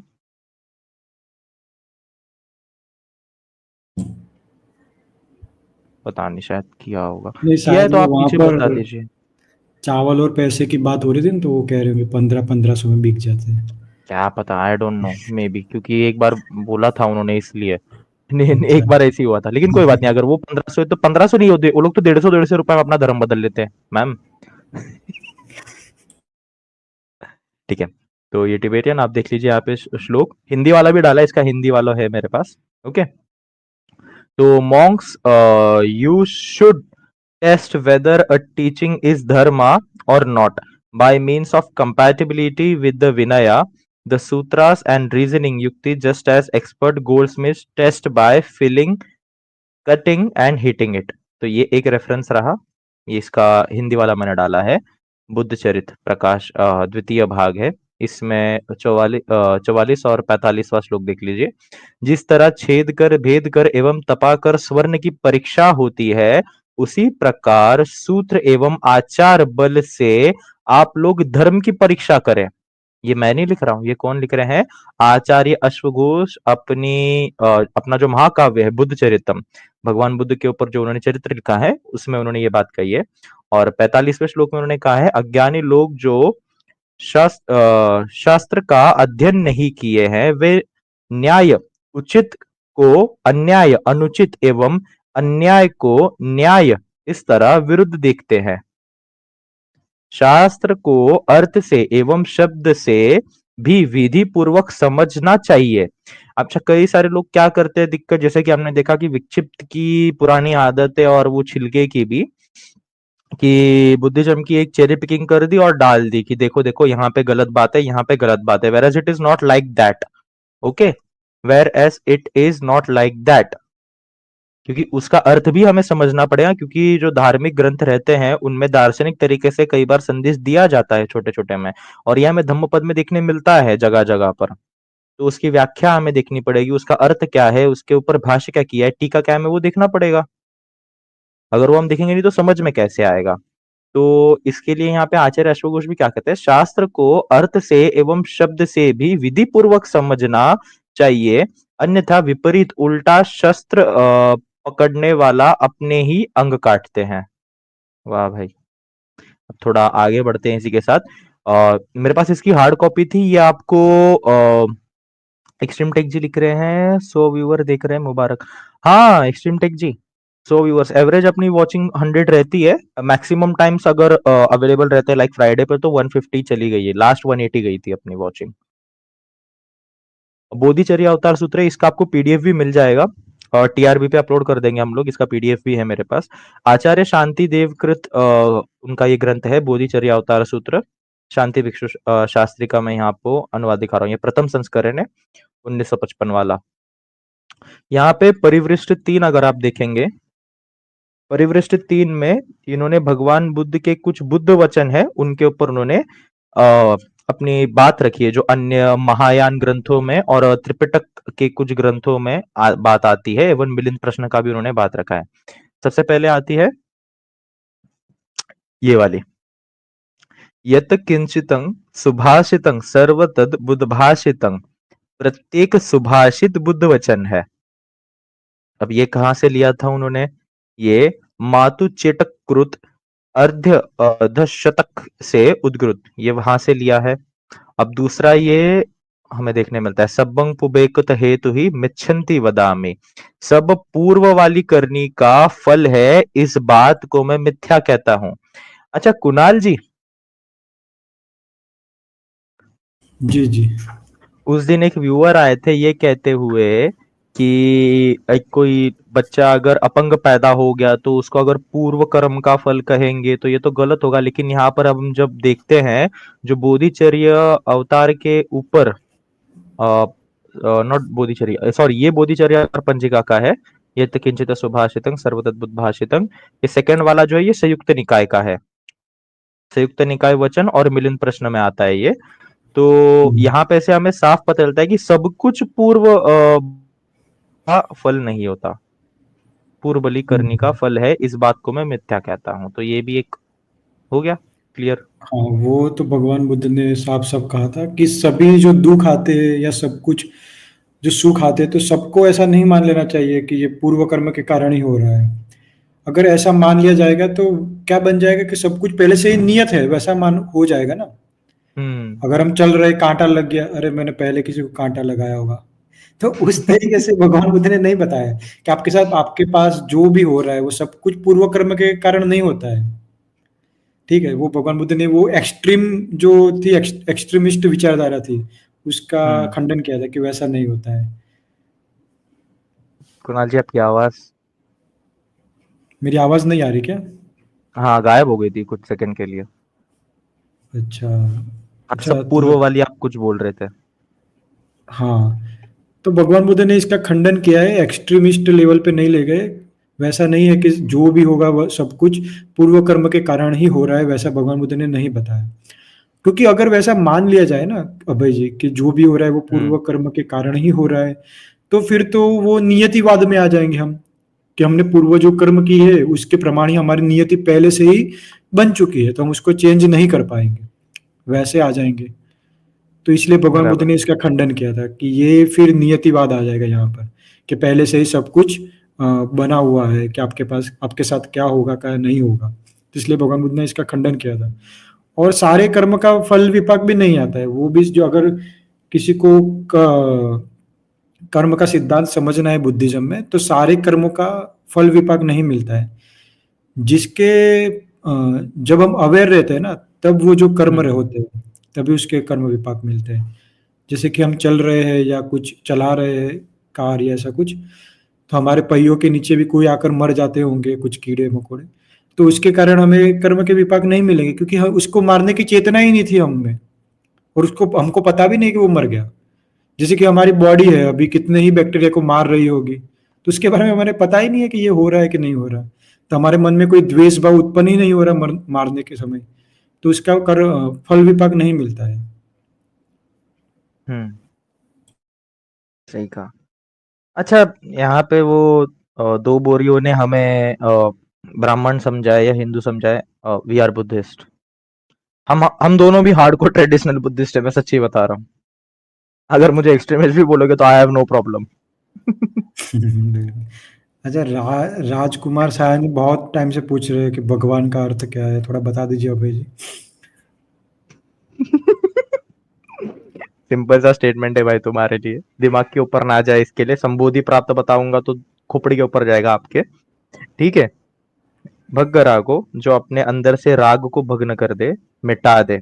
भग्गो दोषो, अपने अंदर से जो द्वेष, जो काम दोष है उसको मिटा दे वो। बग्ग रागो बग्ग मोहो, जो अपने अंदर से मोह मिटा दे वो, अर्थात कि बग्ग रागो बग्ग मोहो बग्ग दोसो अनासवो बग्गस पाप का धम्मा भगवतेन पाउ चित्त। यानी जो व्यक्ति अपने अंदर से राग मोह द्वेष इसको मिटा दे, जो अपने अंदर से चित्त को नष्ट कर दे, उस व्यक्ति को हम भगवान कहते हैं। सीधी बात।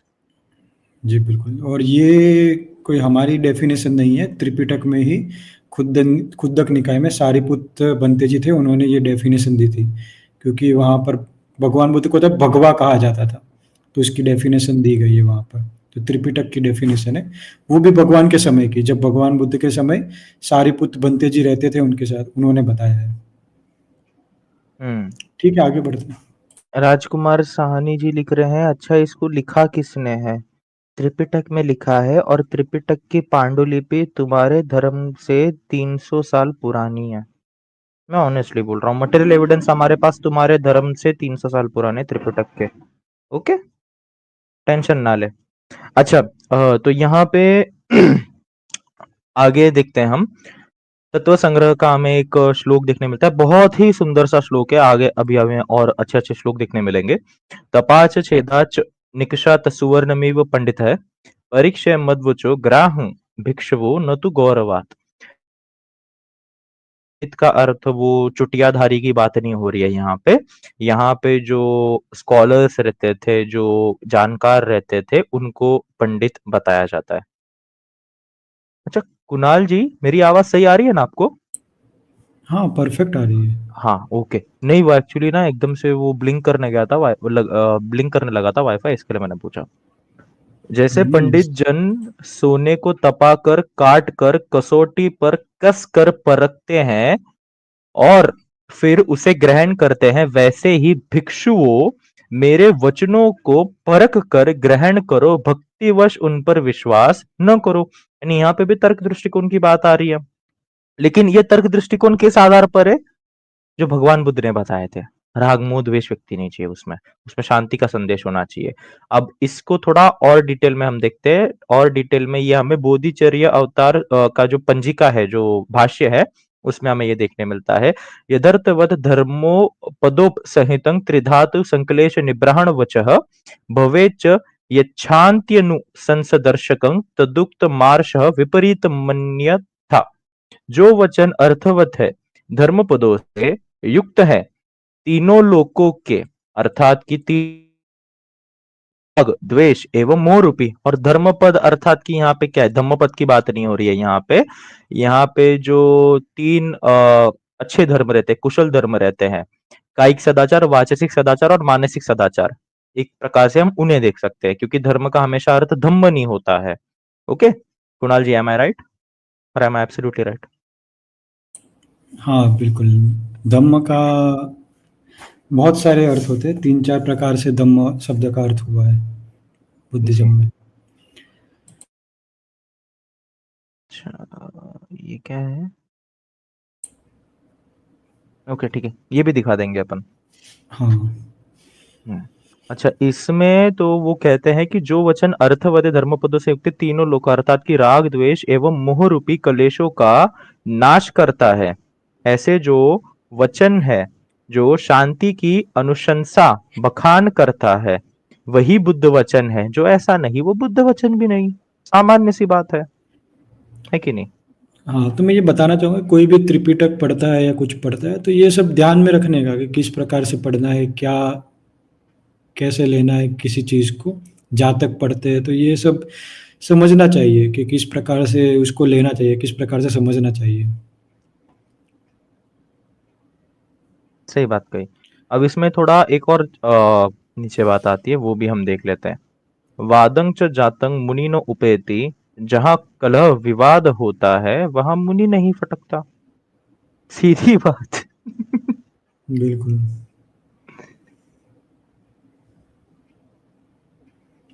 अच्छा भाई, ये जब देखने जाए ना, मुनि का अर्थ ही यही होता है, जो मौन होता है ना, अपने विचारों से और अपने चित्त से जो मौन रहता है, यानी कि काम राग राग द्वेष ये सब नष्ट कर चुका है, उसे ही मुनि कहा जाता है। या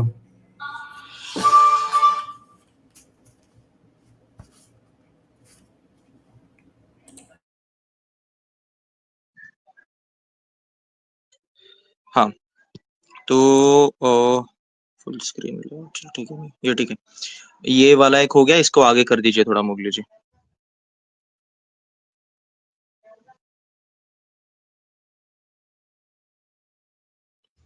नेक्स्ट पेज ओपन करिए, इसका किया आपने? बुद्ध चरितम के बाद वाला।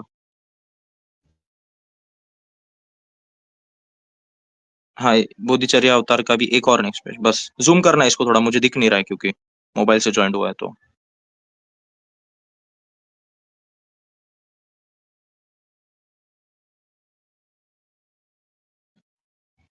हाँ, जूम कर दीजिए, इसे जूम करिए।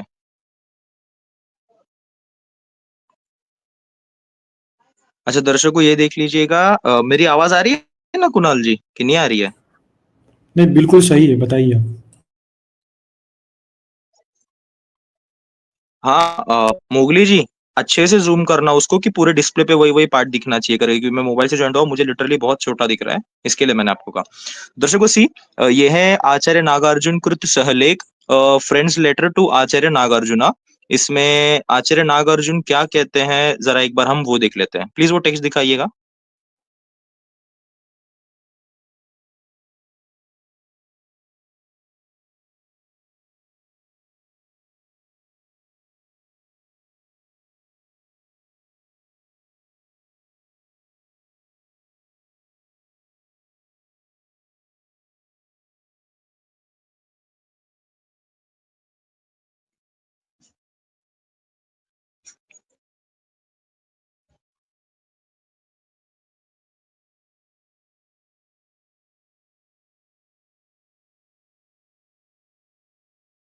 ये उसका ट्रांसलेशन दिखाइए, ये जो लिखा हुआ है ट्रांसलेशन में, इस पत्र में लिखित सभी उपदेशों का, वो वाला।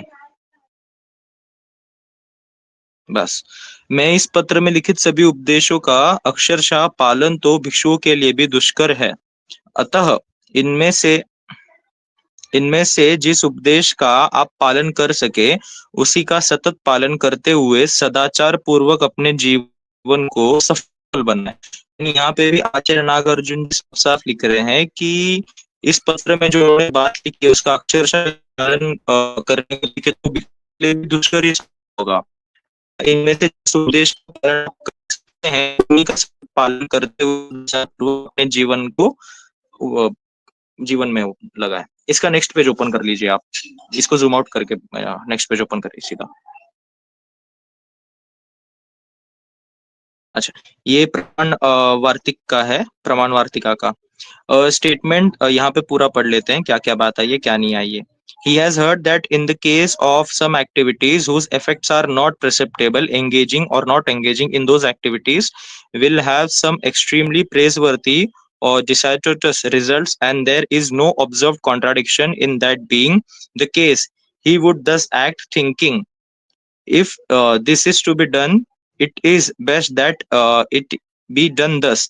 It is through analyzing it in this manner that Dig Naga stated this instrumentally of scripture in this regard. क्या लिखा है वो देखते हैं हम।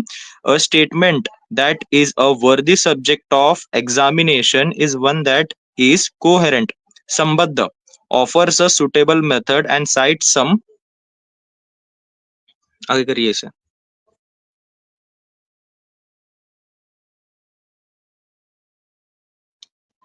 Human aim, other statements are not worthy subjects of examination। यहाँ पे भी एक बात आती है, इसके आगे का पेज कर दीजिए फिर।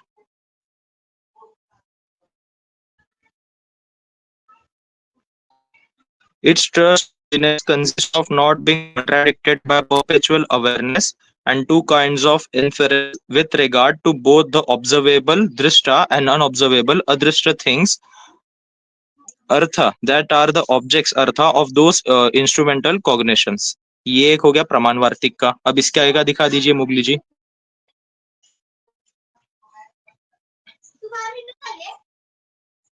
नहीं, इसके आगे का दिखा दीजिए।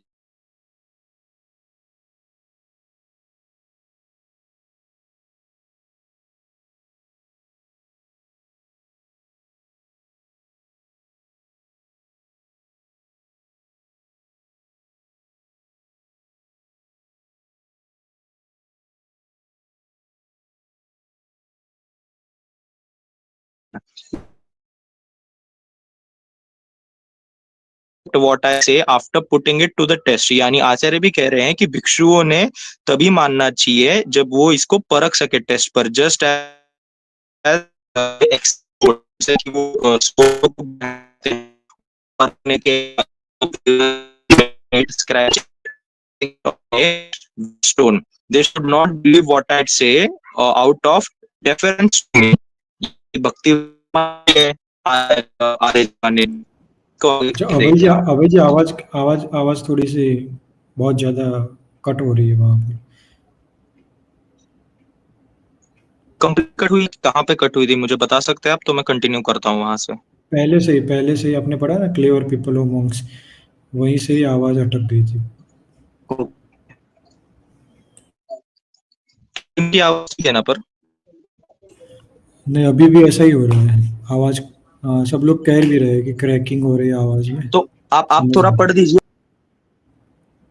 मैं बताता हूँ कि यहाँ पर क्या कहा जा रहा है कि clever people o monks should accept what I say after putting it to the test, just as they accept gold after tasting it by melting it, scratching it, and scraping it on a wet stone. They should not believe what I say out of deference to me.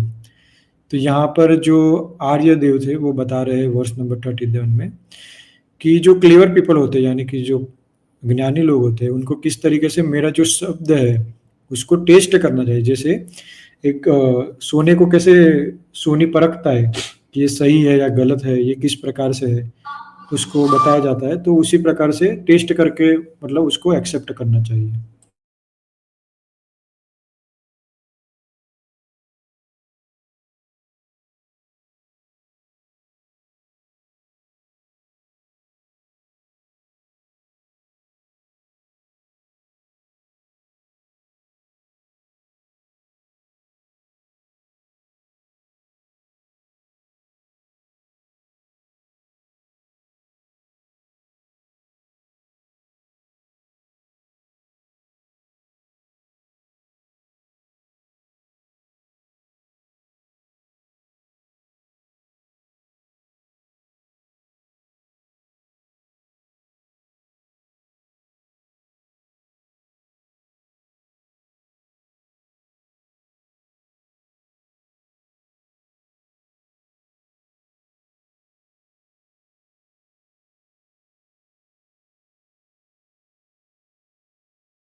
Sorry, थोड़ा सा problem हो गया था।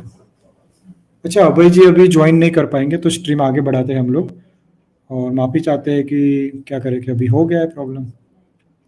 अच्छा Mowgli जी next करिए। तो यहाँ पर किस प्रकार से किसी चीज़ को लेना चाहिए उसका अर्थ बताया गया है कि किस तरीके से टेस्ट करके सारी चीज़ों को समझना चाहिए।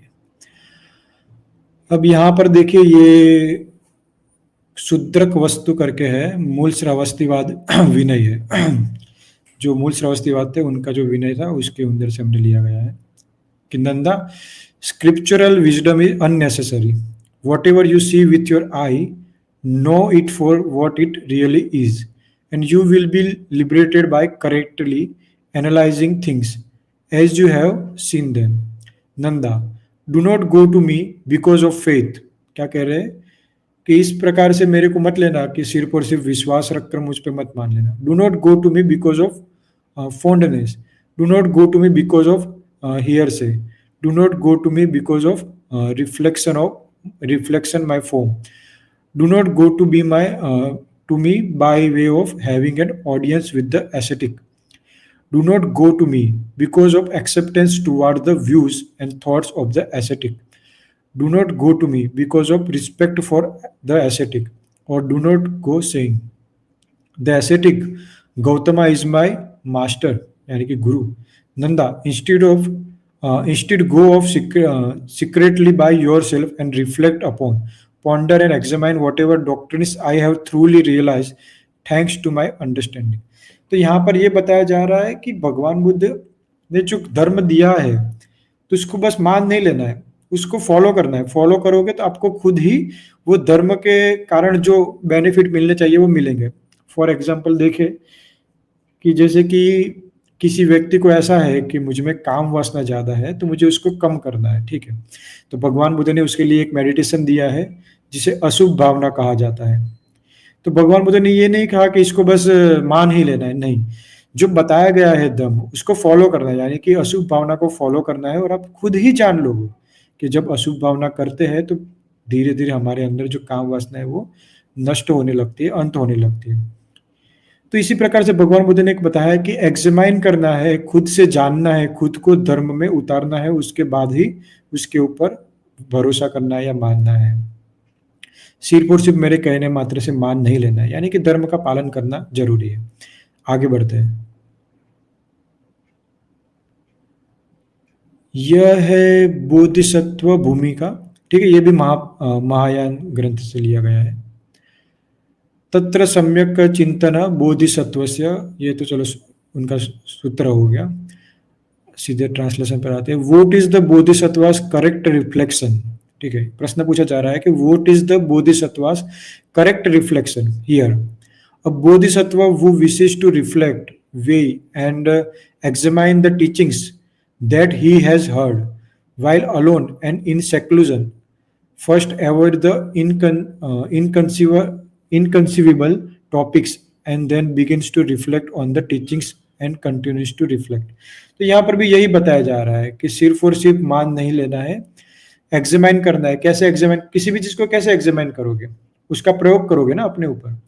जैसे कि विज्ञान में भी देखा जाता है कि किस तरीके से माना जाता है, मान तो नहीं लिया जाता, वहां पर जो प्रयोग किया जाता है और उसके कारण जो एंड रिजल्ट मिलता है तो उसके कारण ही उस चीज को माना जाता है। तो इसी प्रकार से भगवान बुद्ध की कह रहे हैं कि सिर्फ मान नहीं लेना है, कि आपको क्या करना है कि examine the teachings that he has heard, मतलब कि आपके आपने लोगों ने जो सुना है उस धर्म को जानना है, पहचानना है, फिर उसके ऊपर फॉलो करना है आपको।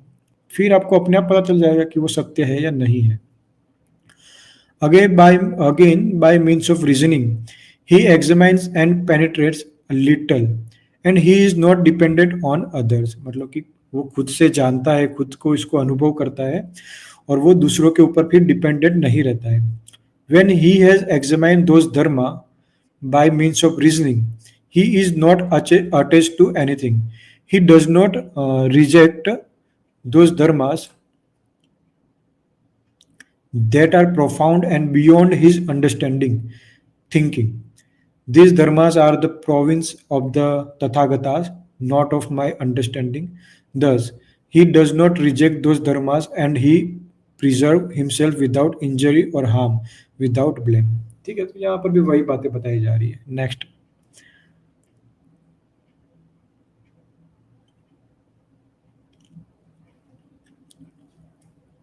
ये जो है तरक ज्वाला में 9th नंबर का चैप्टर है, वहां पर से लिया गया है, आचार्य भावी विवेका जी का है। When certain ignorant persons think of a glass jewel as being a genuine jewel, and this glass jewel is but a pseudo jewel, some expert points out that it is but a glass jewel because it does not resist, such as being melted or being scraped on a weight stone. In the same way, one is not justified in concluding that this is an scripture when it is established in this way, that is without any preliminary test. On the contrary, this alone is a this alone is a scripture which does not undergo any alternation. When it is critically examined, like genuine gold that resists the taste of being melted and being scraped on a whetstone. तो जो आगे जो हमने बताया वही बात कर रहे हैं कि जिस प्रकार से गोल्ड को परखा जाता है, उसको मेल्ट करके और उसको स्क्रैप करके देखा जाता है कि क्या वो सही है या नहीं, उसी तरह का टेस्ट करना चाहिए जब भी आप धर्म सुन रहे हो। तो ये सब हम इसीलिए बता रहे हैं कि तर्क की बात किस प्रकार से कही गई है बुद्धिज्म में। उसके लिए बता रहे हैं, क्योंकि कुछ लोग वो कलाम सूत्र का रेफरेंस देकर ये बताते थे ना कि भगवान बुद्ध ने तर्क को पूर्णतः नकार दिया है, लेकिन वो नहीं है वैसा। तर्क को क्यों नकारा गया और किस प्रकार से नकारा गया वो हमने आगे कलाम सूत्र या केशमुत्ति सूत्र में देख लिया है। आगे बढ़ते हैं। ये भी तत्व संग्रह से है, ठीक है। This is the reason why the blessed one, यानी ब्लेस्ड वन यानी कि भगवान बुद्ध की बात हो रही है। This is the reason why the blessed one has said that wise people should accept this word of his after tasting it just as pure gold। वही बात हो रही है जो हमने पहले बताया ना, वही बात हो रही है कि भगवान बुद्ध ने किस प्रकार से चेक करने को बताया। वही कि धर्म जो है, जो बताया जाता है, उसको खुद से पहले सुनना है, सुनने के बाद उसके ऊपर चिंतन मनन करना है, चिंतन मनन करने के बाद उसको प्रयोग करना है कि क्या इस भगवान बुद्ध ने बताया है कि इस, जैसे कि मन के अंदर बहुत विचार वितर्क आ रहे हैं या फिर बहुत ही ज़्यादा क्या कहते हैं डिप्रेशन आ रहा है, तो उसको या फिर ज़्यादा ओवर थिंकिंग हो रही है, तो हमें क्या करना चाहिए। तो भगवान बुद्ध ने बताया था कि आनापान सती ध्यान करना चाहिए, उसके कारण आपका जो ओवर थिंकिंग है वो दूर हो जाएगी। तो उसको जानना है सबसे पहले, उसको समझना है, उसके बाद उसको एक्सेप्ट नहीं कर लेना है तुरंत ही, उसके बाद उसको क्या करना है कि हमें हमारे जीवन में उतारना है। फिर हमें वो मानना नहीं पड़ेगा, वो हमें समझ में आ जाएगा कि हाँ भगवान बुद्ध ने बताया है कि वो आनापान शक्ति से ये जो है ओवर थिंकिंग वो दूर होती है, वो हो ही जाती है, वो हम जान लेते हैं। तो वैसे ही जानना है, हमें टेस्ट करना है, सिर्फ मान नहीं लेना है, वैसा भगवान बुद्ध ने बताया हुआ है। अच्छा आगे बढ़ते हैं। सारे इसी तरीके के हैं क्या, कोई है दूसरा कोई डिफरेंट? मोगली जी, क्योंकि मैंने ये पीडीएफ देखी भी नहीं थी, अभी देख रहा हूँ बस।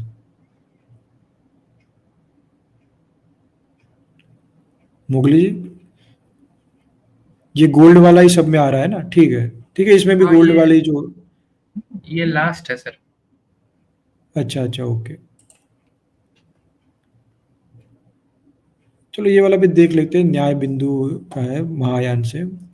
देर are indeed 3 types of objects, ठीक है।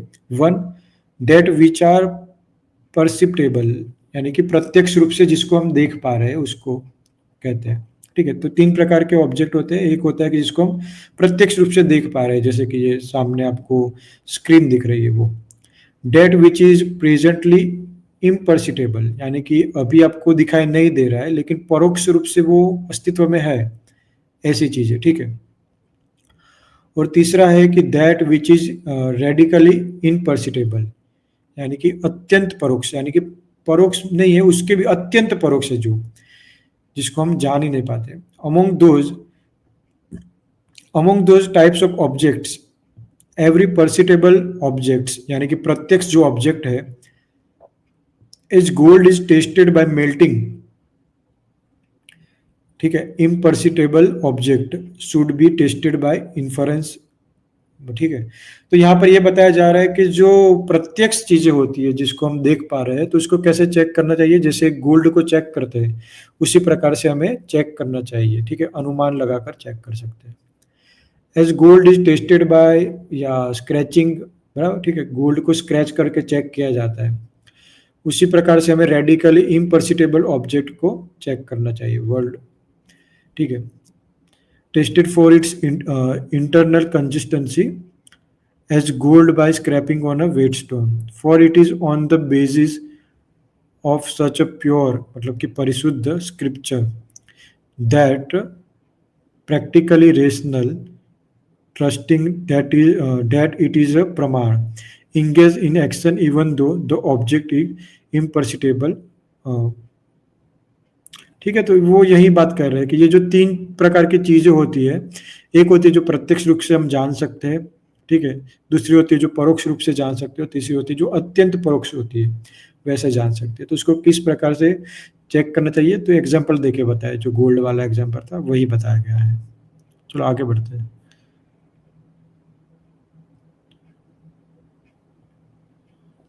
तो ये सब चीजें क्यों बताई गई कि कुछ लोग ये कहते थे कि बुद्धिज्म में तार्किक जो विश्लेषण है उसको महत्व नहीं दिया गया है, और कला